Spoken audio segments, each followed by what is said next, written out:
नेपाळमध्ये उसळलेल्या हिंसाचाराच्या पार्श्वभूमीवर पंतप्रधान नरेंद्र मोदी यांच्या अध्यक्षतेखाली काल रात्री सुरक्षाविषयक मंत्रिमंडळ समितीची बैठक नवी दिल्ली इथं झाली। या बैठकीत नेपाळमधल्या हिंसाचाराबाबत पंतप्रधानांनी दुःख व्यक्त केलं। तसंच नेपाळमध्ये स्थैर्य, शांतता आणि समृद्धी अत्यंत महत्त्वपूर्ण असल्याचं सांगत नेपाळी जनतेला शांतता आणि सुव्यवस्था राखण्याचं आवाहनही केलं। नेपाळमधल्या हिंसक परिस्थितीची नोंद घेत भारताच्या परराष्ट्र मंत्रालयानं तिथल्या भारतीयांना सावध राहण्याच्या आणि काळजी घेण्याच्या सूचना केल्या आहेत। स्थानिक प्रशासन आणि भारतीय दूतावासाच्या सूचनांचं पालन करावं असंही केंद्रानं म्हटलं असून हेल्पलाईन क्रमांक जारी केला आहे। नेपाळमधल्या स्थितीच्या पार्श्वभूमीवर सीमावर्ती भागात अधिक सतर्कता राखली जाते। उत्तराखंड, उत्तर प्रदेश, बिहार पोलीस आणि सीमा सुरक्षा दलाला सतर्क राहायला सांगण्यात आलं आहे।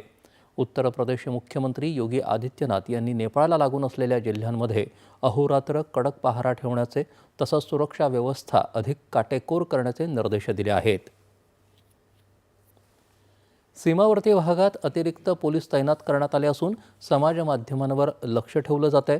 नेपाळमध्ये अडकलेल्या भारतीय नागरिकांच्या मदतीसाठी लखनौमध्ये नियंत्रण कक्ष स्थापन करण्यात आला असून हेल्पलाईन क्रमांक जारी करण्यात आला आहे।